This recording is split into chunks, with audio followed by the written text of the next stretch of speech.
In a formerly contested sector, massive hulks of twisted metal float silently in their own tomb. Amongst the debris are the remains of a battle that claimed uncountable lives. Still floating towards each other, a Columba dreadnought drifted in the same direction it did when it was destroyed, while a human dreadnought is so damaged that hastily repairs are being conducted in an attempt to save the ship. Another dreadnought stands as a silent vanguard to its wounded sister ship. Seemingly untouched aside from a slight burn mark, the second dreadnought is stoic as shuttles run in and out of its bays to and from its sister ship trying to repair it. Everyone on the bridge coordinates rescue and recovery efforts while they relive the battle in their minds. When the first and second fleets arrived from Earth, they found the Colubra almost on top of their allies. While the post-jump recalibration was going through its process, they could hear the defense fleet screaming about how they were out of ammo for the offensive weapons. It is clear that the Columba knew this and were trying to overrun the defense fleet. The Columba dreadnought had already added its firepower into the mix, yet as the Earth fleets appear, they adjusted their fire to the true threat in the skies. As the dreadnought seemingly fired all of its weapon systems, the humans directed their assault frigates to spin up. Just as the human dreadnoughts got their mobility back and their defenses up, the Columba dreadnoughts assaulted within their own range. The human dreadnought was only able to stop 27% of the incoming fire, which accounted for every single one of the Columba torpedoes, as they simply exploded under the crossfire of all the human ships. However, the solid projectiles were an entirely different matter. The dreadnought lurched back from the impact of so many rounds striking it at once, but that was not enough to stop it. The assault frigates then began to fire after being fully spun up. Just as both human dreadnoughts got their mobility back and their defenses up, the Columba dreadnought's assault got within range, so close that they had to crossfire everything in order to mitigate the damage. The human dreadnought was only able to stop 27% of the incoming fire, which actually counted for every single Columba torpedo that was aimed at it. They all blew up in a massive fireworks display. However, the solid projectiles were another matter altogether. The dreadnought itself lurched back from the impact of so many striking at the same time, but that was definitely not enough to stop it. As they saw the dreadnought get hit, the direct assault frigates began to fire. On each of these direct assault frigates, also known as DAFT, a pair of 8-barreled 105mm cannons fired at a rate of 120 rounds a minute each. The resulting strikes are supposed to be strafed across the battlefield. Originally designed to take on hardened targets and create havoc in an approaching fleet, today they didn't have to worry about range or scattering ships. Since the Columba fleet was so close, the burst of fire was enough to shred dozens of ships as they strafed across the battlefield. The frigate known as Keep the Change strafed the Columba dreadnought with such precision that it would be the only ship to be able to count the Columba dreadnought as a kill on their battle flag. The Columba dreadnought went completely dark with this strike. Well, it would have, if it wasn't for the fact that there was an explosion from the engine compartment that sent the dreadnought forward, ever so slightly, and making it move forward very, very slowly. The Columba fleet retaliated at the same times as their particle beam lasers had cooled enough to finally fire again. These shots were aimed at the human dreadnoughts. The Second Fleet dreadnought was able to move enough that it was only receiving a glancing blow from just one of the lasers aimed at it. This would be a battle scar that they would never cover up, as it was now a sign that they have actually taken on the enemy. The dreadnought from the First Fleet was not so lucky. Several of its maneuvering thrusters had already been damaged by being peppered by Columbra direct fire weapons, so it couldn't move very well. Compile this with its large size, and it seemed to be the primary target of the Columbra battleships. It took several direct hits. One hit struck the primary coolant system for the engines, and with the engines still hot from the jump, and the heat built up from the crew, and the heat built up from the weapons, even the secondary wasn't able to keep up. Though it was online, the safety systems kicked in and shut down most other systems. This meant they could cool the engines and keep them from going critical.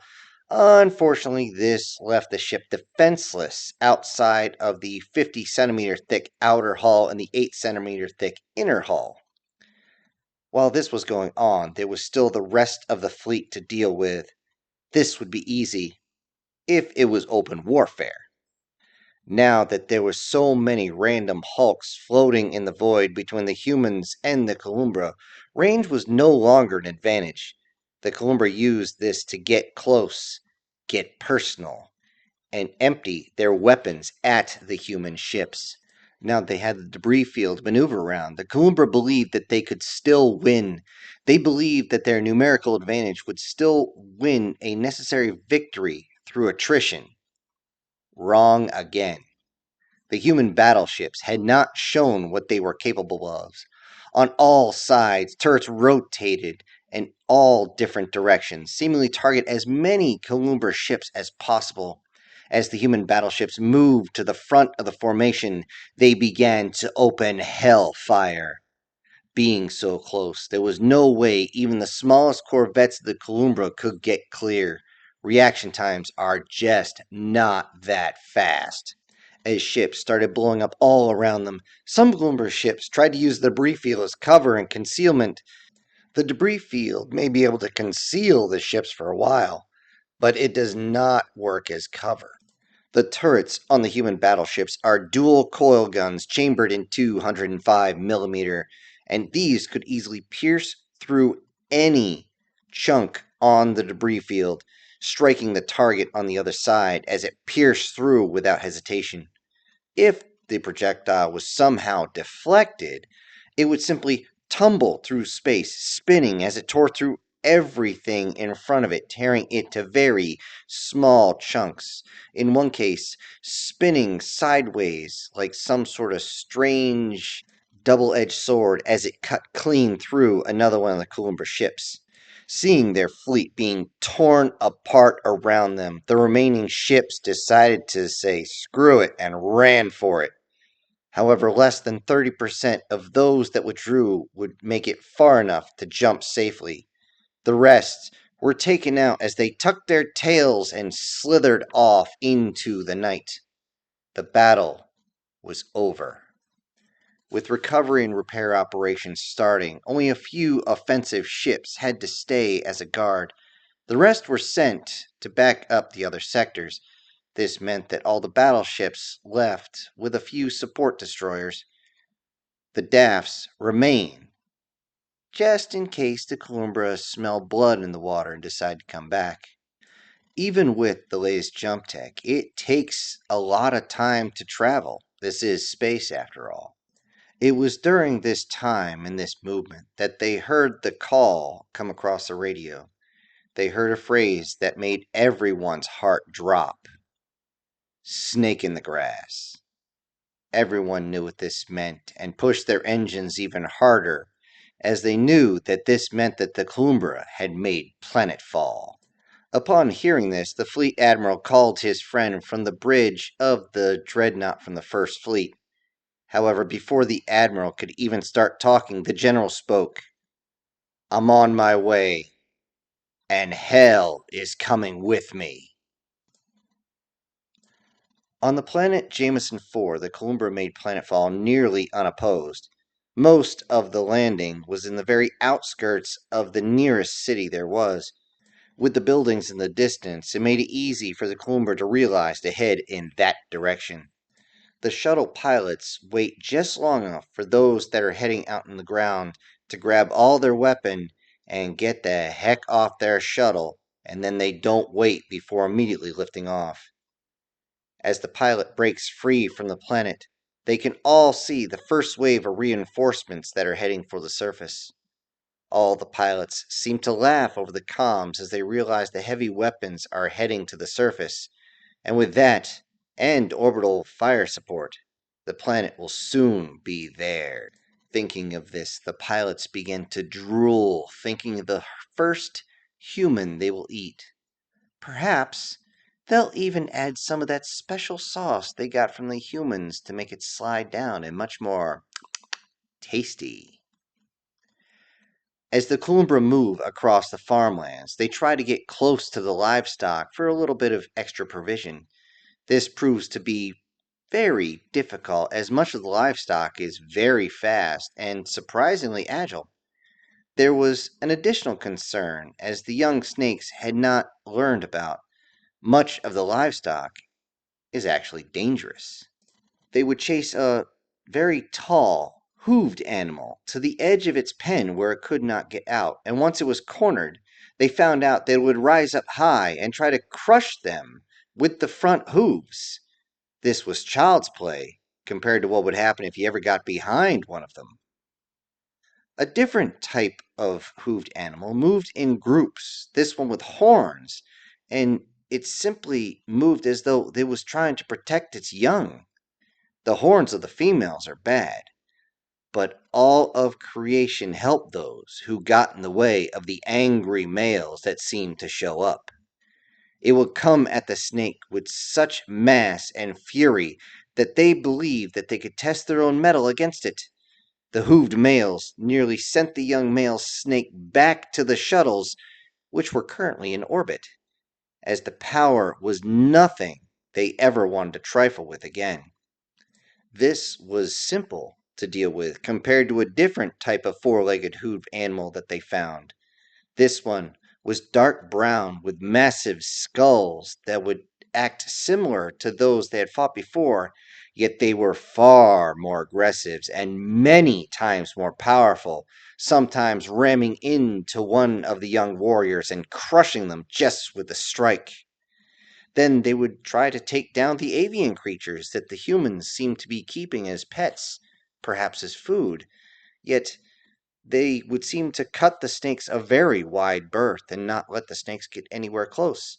Several would either fly away or simply retreat into the water, where the Columbra would just not follow. With all this difficulty, the snakes realized that their handheld projectile cannons were required to deal with such dangerous creatures. And there are creatures raised as livestock? This realization made many of the young ones understand the situation just a little better, though this didn't stop them from being full of piss and vinegar and still want to take the fight to the humans. Those that had never dealt with the humans, which was most of them, would find out that there was only one thing more dangerous than human livestock, and that is the caretakers of said livestock. From such distances that the heat sensors in their heads could not even react, loud sounds were heard. Their sensors would register something right before one of the young ones would simply fall. Then it would seem as the sound from this projectile launcher would echo throughout the area, making it almost impossible to figure out where the first shot was taken from. They would go to check the one who was hit and see that the body may still be moving, but their heart was not.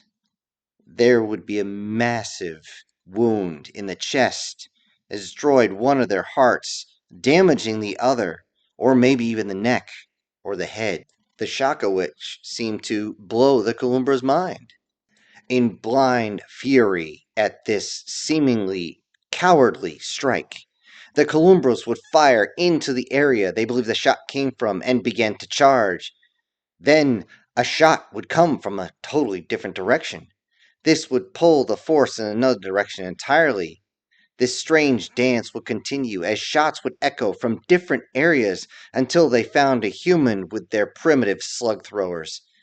They would then surprise the snakes as they were not just carrying one of these projectile weapons. It was as though they did not have to reload and they just had to drop their weapon and draw a new one.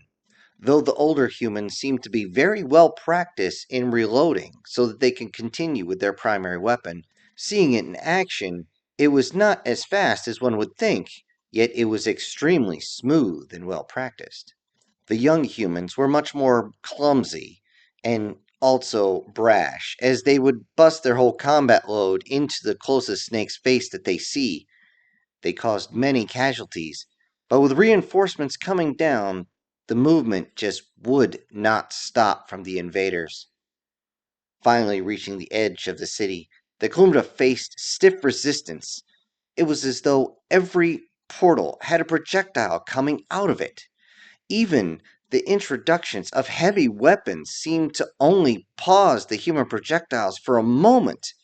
It got so bad that the Kumbra commanders had to call in for close orbital fire support. This strike seemed to destroy the first 100 meters of the human city. Of course, this also created an access point for the Kumbra forces to advance. Flooding into the city, they passed by a sign written in the Kumbra language, which was directly under the name of the city. They couldn't read the human language, yet underneath where it said, "Welcome to the city of Sparta," in the Klumber language it said, "Abandon all hope, ye who enter here."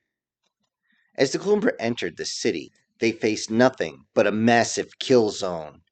Every road had been mined for heavy equipment.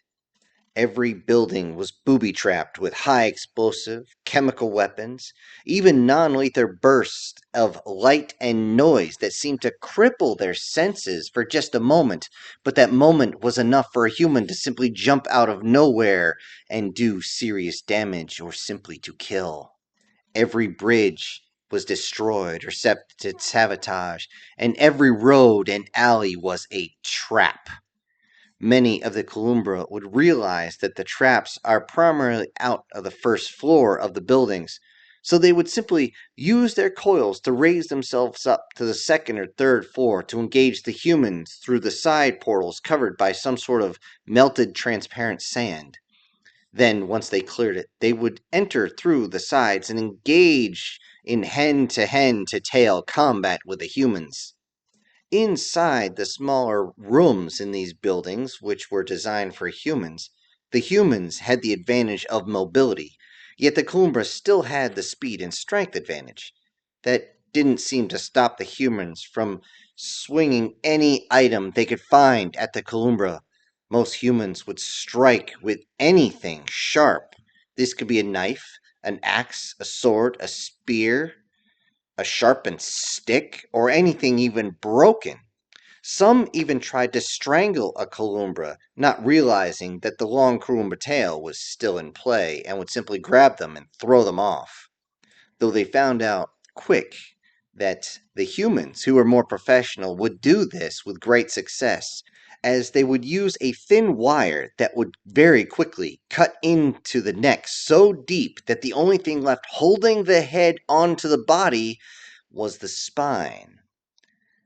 The Columbra continued to push towards the largest building in the city. It stood almost exactly in the center and was seen as a beacon to the humans. The Columbra wasted a lot of lives fighting their way to the top. When they finally got even to the base, they had to fight floor by floor and room by room to get to the top of this extremely tall building. They would have lost even more lives if it wasn't for the fact the heavy weapons vehicles had finally made it inside the city and were pushing straight up the main street. These weapons proved devastating as they set many buildings alight with flaming plasma. They did, however, have to keep their distance from the humans, as humans would simply drop a seemingly glass container onto the vehicles. Inside it was already burning accelerants or some sort of nearly clear viscous substance. Both would result in fire that could not be extinguished easily and would usually cook the crew, eventually setting off the magazines or accelerant inside.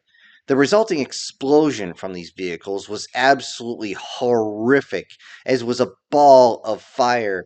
If it was explosive, the concussive blast would turn everybody's inside to complete and total mush. If it was full of accelerant, the amount that would just burst out in omnidirections was horrifying, as many of the Colubra found themselves falling prey to their own weapons. Throughout the battlefield, in the vehicles, the buildings, and of course, out where everything is being destroyed, the smell of burning flesh permeated the air with the rest of the chemicals and structures that were bursting into flames and falling apart around them. When the Columbra, who had been fighting their way to the top of the building to secure it, finally reached the top floor, the resistance was beyond extreme. They ended up using small explosives, which proved devastating to the humans, yet the humans seemed to do the same thing, and it was devastating for the Columbra as well. It was around that time the Columbra heard a translated voice, a voice that was translated from human. They suddenly heard them scream out, "You want it so bad, take it." And suddenly they heard the shattering of glass. They didn't know what was going on, and as they went up the stairs trying to take out the rest of the humans, they realized the humans had actually jumped out the window after blowing it out. By the time the Columbra got to the windows to see what had happened, the humans had already safely parachuted down to another building. Using an optic, when the Columbra looked down towards the humans, as he looked down, it was as though the human could see him watching. The human pulled something out of one of his strange pouches on his chest, looked up at the top floor, and with the hand not controlling the device, raised that hand up with his fist, elevated the center digit, and while holding that hand up, with the device in the other end, he simply moved the red safety out of the way and flicked the switch. Those Columbra inside suddenly felt a rumbling of explosions that seemed to radiate up their coils. The Columbra in the building realized what was going on as the building began to tip. The armored column still on the main road didn't even notice until the entire building began to fall directly towards them. Though they tried to scramble to move out of the way, there was just nowhere to move to. The alleys for the humans were far too small with their vehicles. There was no way to reverse course, as they would simply slam into their own vehicles, and they couldn't turn around either, as there just wasn't enough room. As the building landed on them, the armored vehicles simply exploded, some with enough force to explode clean through the opposite side of the building as the debris began to settle and send a waft of dust and smoke into the air. The newest commander of the assault called the ships in orbit. He's the new commander, as all the previous ones are now paced under or inside the massive building that had just fallen on top of all their vehicles. He screamed into the radio, "Requesting assistance with a mass casualty event. Need you all to bring all your fire and flatten this city." The young admiral immediately got on the comms. "Can you not use your heavy armor? We are to avoid using orbital strikes when possible." "Negative. We cannot use our heavy armor. They are no longer functional." Confused, the young admiral got back on. Confirm? Why are all your armor no longer functional? Why are their units no longer functional? "They just dropped a fucking building on us! The entire column is gone! Send the fire now!" As those in the bridge looked at the display, they could confirm that the armor was now a burning scrap pile underneath what was left of a building. One of the officers on the bridge actually commented to say, "They will use anything as a weapon." In less than a minute, a danger-close orbital bombardment came streaking through the atmosphere. As it would take about 30 seconds for it to strike the ground, a sudden blast of an air horn began blasting all the way around the city, so much that it was almost deafening for everyone. though not nearly as bad as what was coming, as the strikes crashed into what was left of the city, blowing everything else up and razing the entire city to the ground, leaving nothing but empty hulks of the buildings that were there, as the outer shells of the buildings surprisingly held up pretty well. As the last of the tall buildings fall, all those in space cheer at the destruction. The executive officer of the young admiral's cruiser turns and states, "Nothing can survive that shit." Slithering closer to the screen, the young admiral says, "Oh, but they can." Once they verify that the bombardment has stopped, the surviving assaulters continue their advance, and as they do, everything is just quiet. As they slither along and look, they can see that bodies are mixed in with the rubble. The destruction of the body makes it difficult, if not impossible, to figure out if it's human or Columbra. The dust cloud that still remains after the strike makes it difficult to see at best, and the Columbra move forward slowly but decisively, slithering through the rubble slowly as they look at the once proud city. They see a human crawling on the ground away from them. One of the Columbra goes over and picks it up with his tail and lifts the human up to eye level so it can look at it. The human, immediately realizing what's going on, begins to fight against the coils that surround his torso as blood continues to pour onto the ground. As the human fights frantically, the Columbra simply tightens his coils and makes the bones crack as the human screams. The human is then calm, but only for a moment, before continuing its fight. It punches, it kicks, it screams as it struggles to try and get free. The Columbra looks at the human trapped in his cold embrace and asks, "Why do you keep fighting? Can't you not see that you are beaten?" The human in his coil stops and looks at the Columbra dead in the eyes. "Just like the rest of humanity, Spartans never surrender!" With that, the Columbra opens his maw to ingest this human, and the human jams his arm down the Columbra's throat, and then suddenly retracts his arm and with his free hand uppercuts the Columbra, slamming his jaw shut. The Columbra's eyes widen as he feels something that just slid down his throat and into his stomach.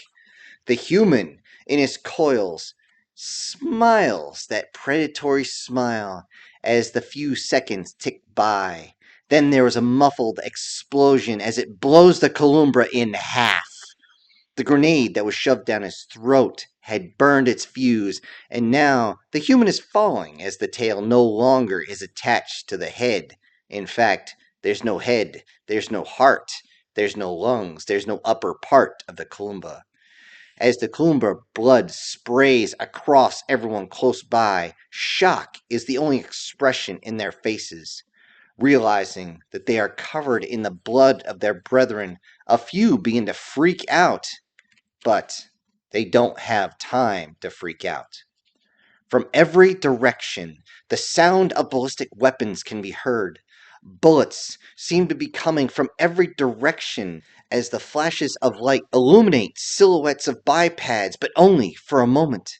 The brief look at those shadows coming through the smoke and dust cause the Columbra to fire wildly, and at the moment they fire, the burst of blue from their projection cannons is the easiest thing to see, along with the muzzle of their weapons that is glowing from the energy output. With these lights as beacons in the fog of the battle, humans fire into the Columbra. Locking onto the cherry of these seemingly pulse cannons makes them a very easy target in this fog of war. For a few moments, the fear, the terror, is the only thing the Columbra feel. With the smoke and dust blocking their eyes, the heat from everything blocking their sensors, they don't know where the humans are coming from until they heard a huge scream of rage as a human jumped out from the fog of the bombardment. seemingly carrying medieval weapons, and they were not alone. They all charged into the Columbra formations, running spears through the first Columbra they see. In one case they looked, and a boy of 13 years old pushed the tip of his spear right into the heart of the closest Columbra warrior. Seeing another behind it, he continued to push with all his might until two were impaled on the end of his spear. Keeping his titanium shield in front, he released the hand on a spear and pulled forward his rifle from his back. Placing the barrel over top, he charged forward with all his brothers and sisters in arms to his right and left. Firing until he was completely black on ammo, they cut into the formation. Dropping his rifle and drawing his pistol, the humans continued cutting through the fog of war, and it was difficult to find the next target, yet the burst of blue light made finding their next enemy much, much easier. As the dust from the bombardment began to settle and vision became easier, those that had charged the Columbra lines were running out of ammo, many falling back to using their swords, as blades don't run out of bullets. The battlefield had reverted to a pre-gunpowder age as humans of all sizes and ages went medieval on the snake's ass. The sounds that filled the air were not that of gunfire, but no, Columbra weapons bouncing and clanging off titanium shields, the screeching of the wounded, the screaming rage of the humans, and the sheer brutality of it all. This was enough. It was enough that the ships were called to fire again as the first bombardment was considered ineffective. The young admiral seemed to smile as he saw the melee combat. "I didn't realize they had it in them." He radioed down to the ground forces. "Large wave of reinforcements arriving." And he was not kidding, as even more Columbra ships had finally returned full of warriors wanting some human blood. So many shuttles had started to head to the surface that you would think that the entirety of the Columbra houses had descended onto this one planet. While this was going on, the Columbra had been able to use the planet's 3 moons to camouflage their forces and their movements. The young admiral smiled as he would be able to wipe out the humans soon enough. As the last of the warriors and equipment are sent to the surface, the young admiral gave the order to attack. And as the ships all started moving, he said into the comms, "Fight for the righteousness of the Columbra! Fight for the glory of your house! Fight to avenge our fallen! But most importantly, fight to show these tiny mammals who the greatest warriors truly are!" With that, all engines are put to flank speed. Those behind the moons move at the same time. And he said, "Let's take this planet."